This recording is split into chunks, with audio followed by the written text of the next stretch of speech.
Hey, welcome back everybody to the Landscapes for Learning.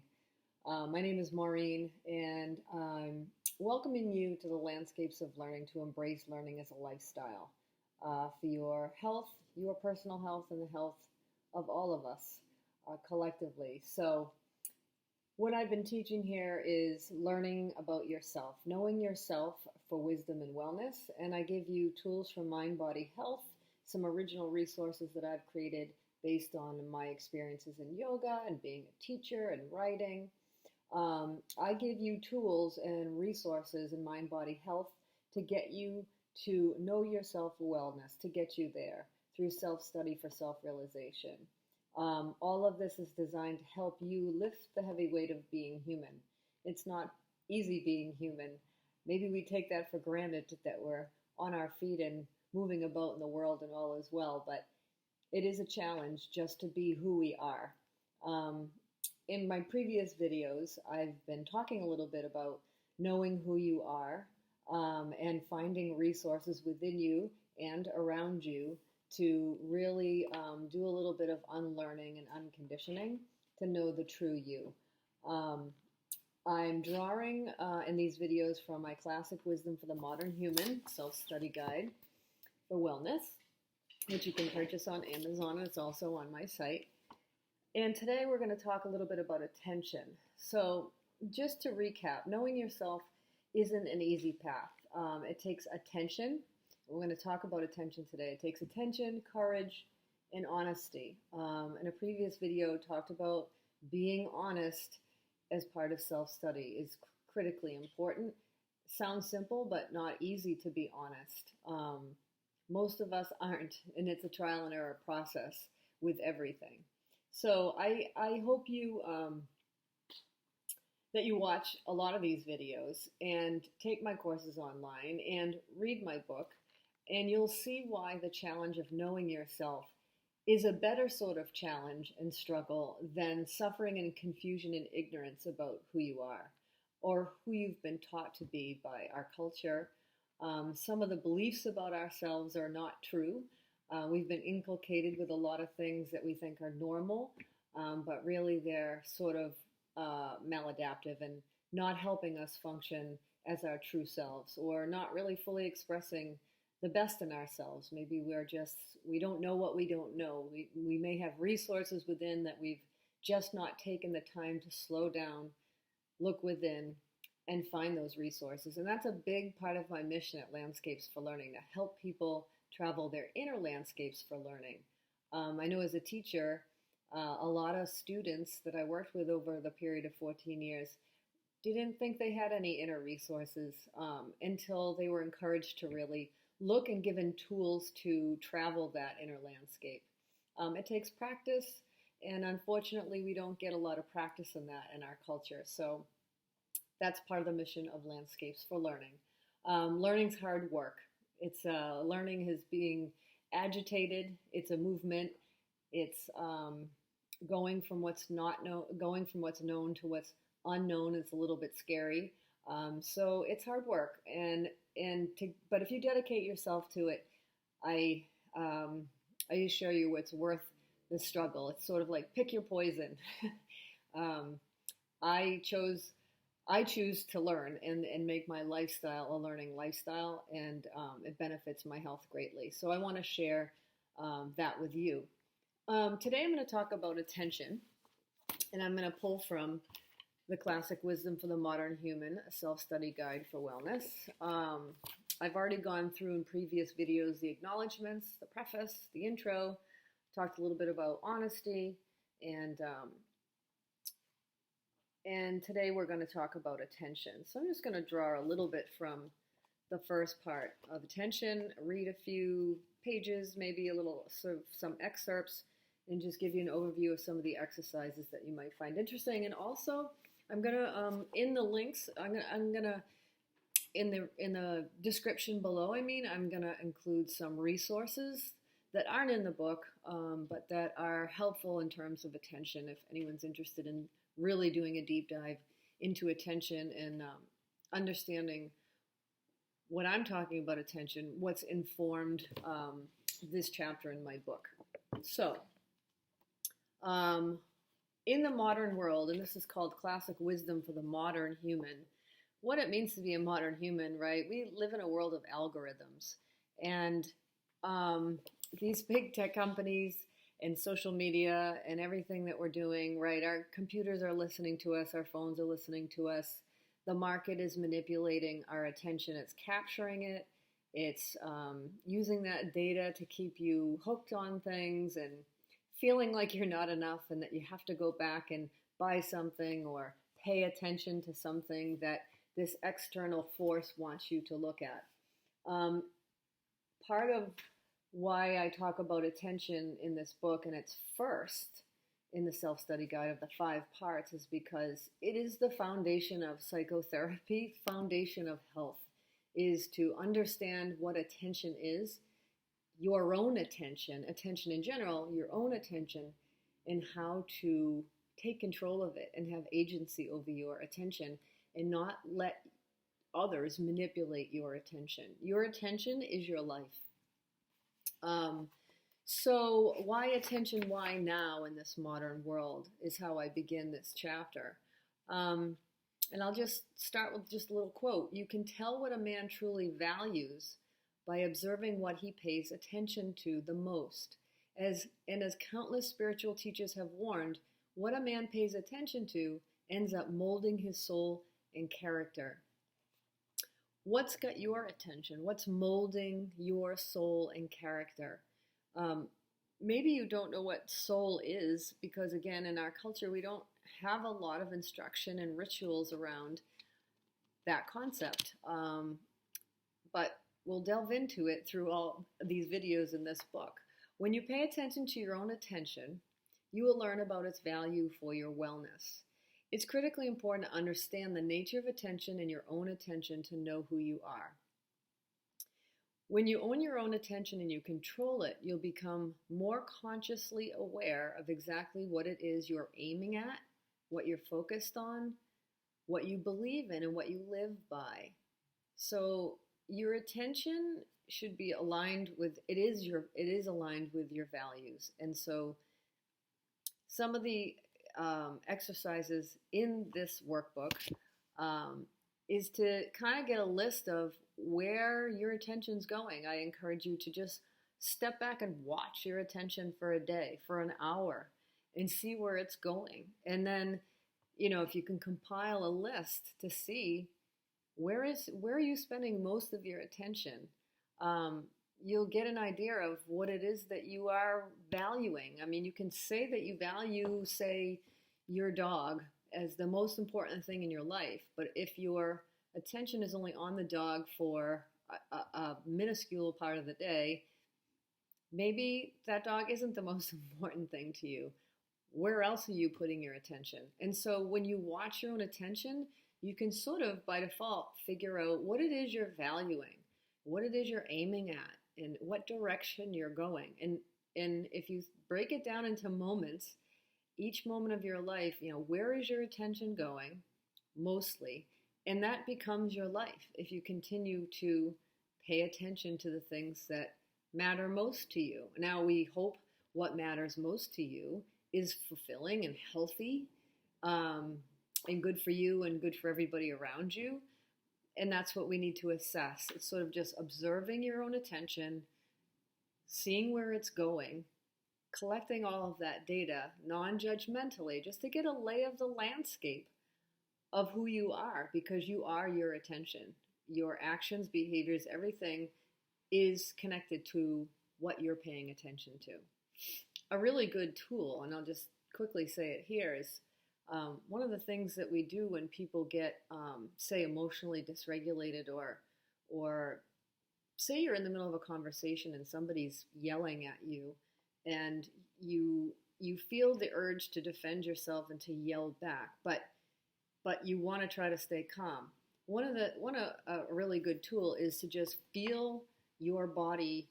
Say you're sitting in a chair, just to feel your butt on the chair. Just if you can in the moment focus your attention on your body and feel a part of your body touching something and you feel grounded, or maybe it's your feet on the floor, or even just your shoulders and relaxing them.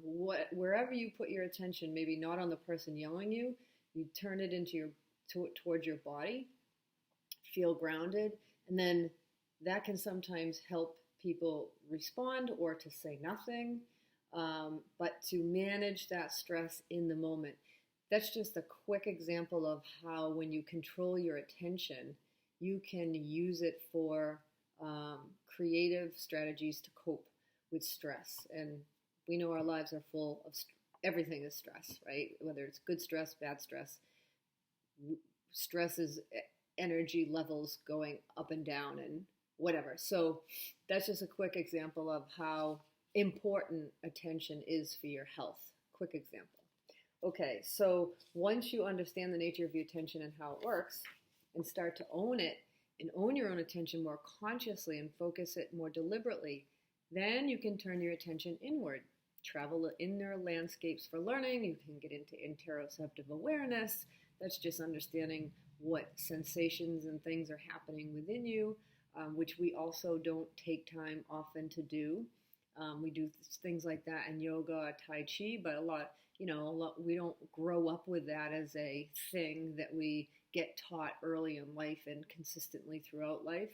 But hopefully you'll come to that wherever you are later in life or however old you are and you're hearing me say it. So anyway, you can focus your attention more deliberately, turn it inward for introspection to learn about who you are from the inside out. There's a world within you that you have access to at any time if you make the time, and your resources are there. And you learn more about your sensations and your emotions and your thoughts. And when you get a lay of the landscape of who you are on your interior inner landscape, you can get more clarity. It's less ignorance. You won't say, "Oh, I don't know what came over me, why I reacted that way." Well, if you study yourself from the inside out and you put your attention on yourself, and this is what I help you to do in this book and in my classes and videos, and as your coach, if you wanted to work with me as your behavioral health coach, I teach you these concepts, I give you the tools, and then I support you in your inner landscape learning. So the next part of this book is self-awareness, which is where we do turn the attention inward. But right now, first part is about attention because it's so important and critical. So learning to manage your own attention will help you discover what you're like, and as you watch yourself and take more conscious note of how you think, feel, and behave, you get to know yourself better from this type of self-study. You get a deeper understanding of your specific, very individual nature, not just human nature in general and how biology works and how cognition works, but you, specifically you. And that's really key, and only you can do that. I can lead you there and give you tools. You have to do the work of understanding on who you are, and you have to make that commitment to do it. And I hope you do, obviously. When you get to know yourself, then you can start to trust your own judgment. Okay, you have more agency, you have more control over your attention. You can trust yourself to do what you need to do for specifically you, right? Rather than always having to turn to someone else to ask them, what do you think I should do? And kind of trusting others, and how can they know how to be you, really, if you think about it? So contemplate that. We don't want to over-rely on others. Obviously, we use ourselves as a resource. We use other people as resources who are wiser and know more than we do, and people that we can trust. However, we don't want to go too far over into over-dependence. Okay, and then sometimes we depend on people who will manipulate us or take advantage of us and not really give us the greatest advice or help. So it's sort of got to be a collaboration. So you have to know enough about yourself. So turning your attention inward to understand who you are is going to be critically important. It's the first step in self-study for self-realization. Okay, so I think we all know, a lot of people have seen The Social Dilemma. There's a lot out there about how algorithms and big data are manipulating our attention, right? Taking advantage of us. And You get all kinds of advertisements when you look in your social media feed. And so I think that's a generic sort of truism that people know. And so, what is the key to? We don't want to live defensively all the time in a state of fear and threat, but a good defense, a good offense can be a good defense. So taking control of your attention, learning more about your attention will empower you. You can go on the offense rather than feeling like a victim and always having to defend yourself against all these big external outside powerful forces that are trying to grab your attention, keep it, manipulate it. So that's a big part of part one about attention. So let's see. Yeah, it's surely a problem if these impersonal entities know more about your attention than you do.